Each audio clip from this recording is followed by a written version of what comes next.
It's just a terrible thing. Syria, by the way, was fighting along with us. The new president of Syria is, as they told me, and I'm not surprised, he's devastated by what happened. This was an ISIS attack on us and Syria. And again, we mourn the loss, and we pray for them and their parents and their loved ones. Very, very sad. Mr. President, will the U.S. retaliate against ISIS? Yeah, we will. And will U.S. forces attack again? We're going to be seeing. And should the U.S. still be... Listen to that voice coming out of his mouth and feel the moral vertigo crashing over you, because this is where we are in December 2025, this precise moment when 2 United States service members and 1 American civilian interpreter were killed in an ambush by a lone Islamic State gunman in central Syria, and the American president stands there framed by the glittering artifice of power, speaking words that drip with performative grief before careening into a bizarre diplomatic endorsement of Syria's new president, and then answering a reporter's question about retaliation with the kind of blunt monosyllabic promise that sends chills down the spine of anyone who understands how authoritarians weaponize tragedy. We're going to peel back every poisonous layer of this moment, because what you just witnessed isn't mere political theater. It's the normalization machinery of American fascism grinding away in real time, and I need you to understand the stakes here because after Trump's election in November, political scientists gave American democracy a rating of 67, but several weeks into Trump's second term, that figure plummeted to 55. There is the steepest decline scholars have recorded since they began tracking democratic erosion in 2017, and this clip you just watched exemplifies precisely why our republic teeters on the precipice. Start with the sheer ghoulish incoherence of Trump's performance here, because he begins with that obligatory terrible thing as though he's discussing a minor inconvenience, follows it immediately with geopolitical commentary about Syria's interim president Ahmed al-Sharaa, making a historic visit to Washington last month where he held talks with Trump, the same al-Sharaa who once had ties to al-Qaeda and had a $10 million U.S. bounty on his head. And then Trump pivots to praising this man as devastated by the attack as if we're supposed to find comfort in authoritarian sympathy theater. The sheer audacity of Trump standing there and weaponizing the deaths of 3 Americans to burnish the credentials of a former jihadist turned convenient ally reveals everything you need to know about this administration's grotesque transactional approach to human life. But here's the bombshell that should make your blood run cold. This isn't about foreign policy competence or diplomatic nuance. This is about a president who views military casualties as props in his endless performance of strongman governance, and the media dutifully transcribes his rambling incoherence into tidy headlines that sanitize the horror. And we have to talk about the normalization crisis happening right before our eyes because sandwashing is when problematic statements by public figures are normalized or downplayed by the mainstream media, and this clip demonstrates exactly how that insidious process works in practice.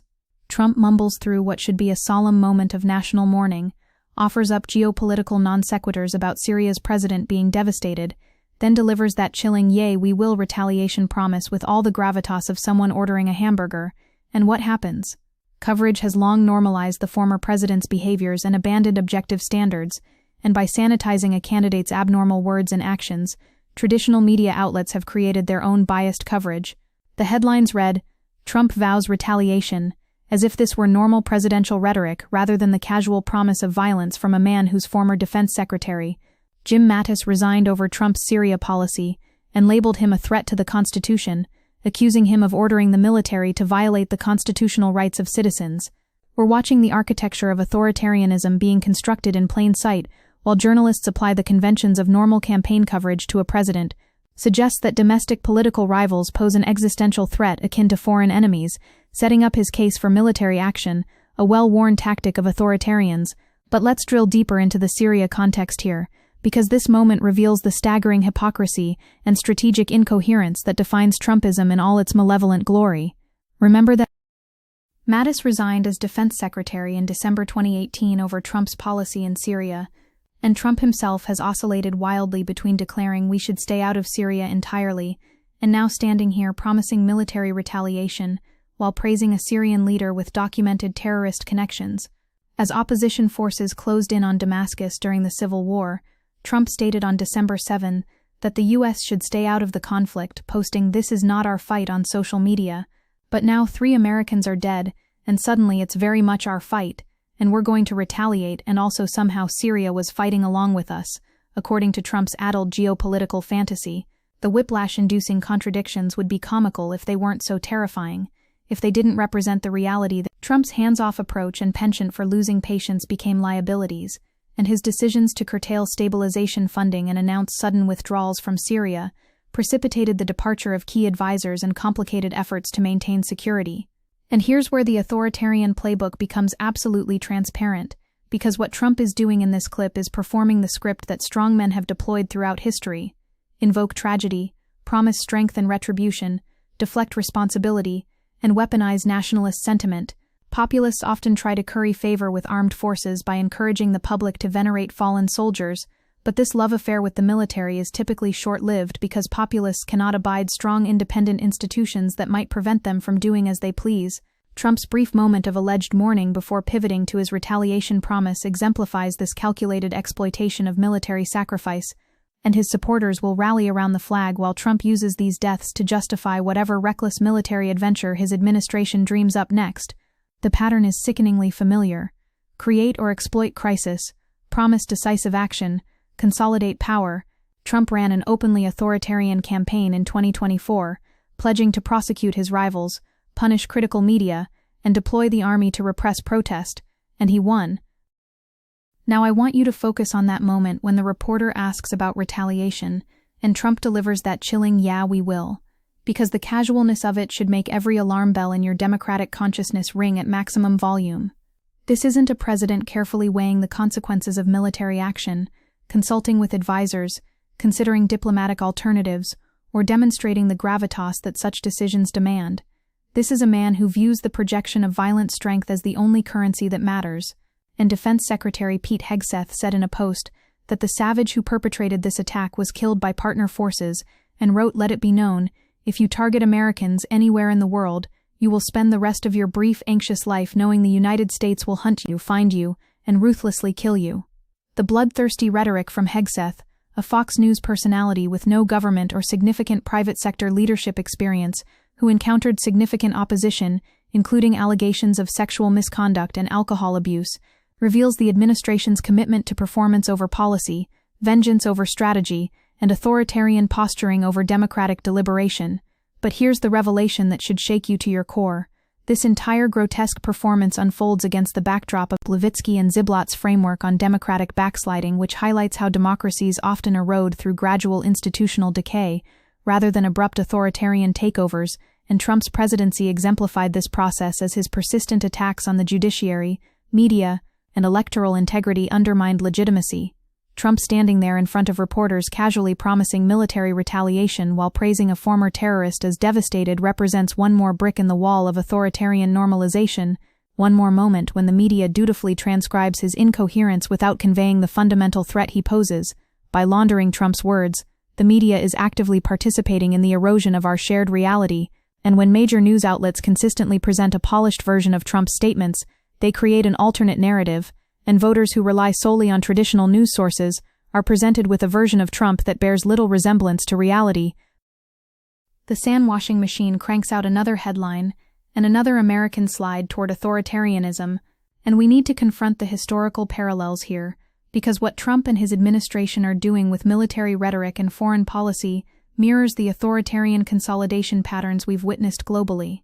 The Trump administration's actions follow the authoritarian playbook: dismissal of career civil servants, persecution of political opponents, attacks on free press, universities, and civil society organizations, and in efforts to remake U.S. foreign policy.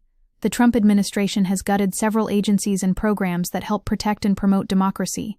Trump's casual promise of retaliation fits perfectly within this broader assault on democratic norms and institutions, because with their majority in the Senate, and possibly also in the House, Trump in the White House and like-minded right-wing judges in the Supreme Court, a new era of authoritarianism is beginning in the USA. This isn't hyperbole or liberal hysteria. This is the sober assessment of scholars who study democratic collapse, and their screaming warnings that most Americans still refuse to hear. Let's talk about the media's complicity in this democratic emergency, because the way this clip gets covered reveals everything wrong with contemporary political journalism. It's not a conspiracy or knowing collusion between mainstream media and the Trump campaign to clean him up. It's more a case of journalists relying on normal traditional conventions of campaign reporting that simply don't apply when it comes to Donald Trump, because usually you use the best representative quote that expresses their point. But Trump doesn't have coherent points. He has authoritarian impulses dressed up in rambling word salads, and when journalists extract the "yeah, we will" retaliation quote while ignoring the bizarre praise for Syria's president and the perfunctory nature of his mourning, they're actively misleading the public about who this man is and what he represents. Trump is telling us that he is an authoritarian. He's telling us all these things, and he says it so often that we tend to ignore it. And it's a seeming contradiction that he's saying so frequently that he's going to be a dictator, that it just becomes background noise. And here's the gut punch you need to absorb. Trump's cavalier approach to military action and his exploitation of soldier deaths fits within his documented pattern of contempt for military service members. Remember the litany of horrors. Trump reportedly said, "Why should I go to that cemetery? It's filled with losers. And look, I don't want any wounded guys in the parade. This doesn't look good for me." Trump's performative mourning in this clip rings hollow when placed against his history of viewing soldiers as props and military service as something for suckers, and the fact that he's now promising retaliation while praising a former jihadist reveals the transactional nihilism at the core of his worldview.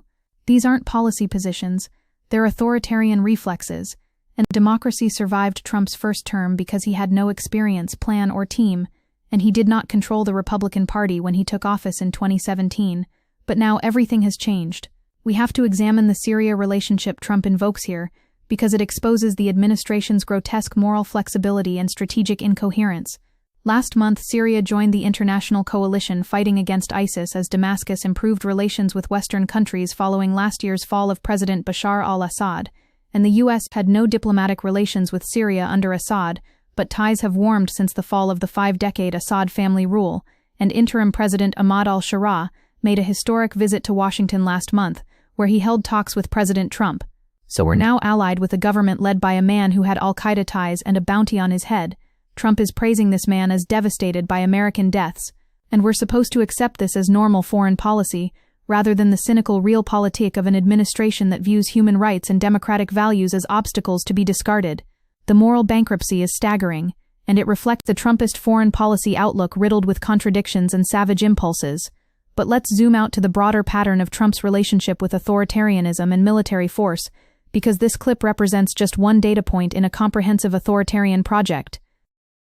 With a cabinet composed of figures associated with populism, climate denial, extreme nativism, and allegations of serious criminal conduct, the emerging government signals a shift towards authoritarianism, and Trump's first campaign and election were not merely a triumph for populism, but a game-changer, bringing it to the forefront as a method of governance.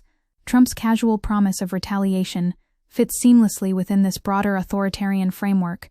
A report examining Trump's campaign promises shows how central they are to an authoritarian agenda, focusing on pledges that are being translated into concrete action plans that will become federal government policy, and experts have evaluated these plans and explain how Trump and his allies are laying groundwork to overcome factors that constrained him in his first presidency. The machinery of authoritarianism is being constructed brick by brick, promise by promise, normalized moment by normalized moment, and here's where the emotional and moral stakes become absolutely unbearable, because 3 Americans are dead, their families are grieving, and the President of the United States treats their sacrifice as a prop in his endless performance of strongman governance, while the media sandwashes his rhetoric, and half the country cheers. Authoritarianism is often popular, and many people support a strong and decisive leader, and in Russia, if elections were fully free and fair, Vladimir Putin might still win, because many Russians appreciate his nationalism and militarism.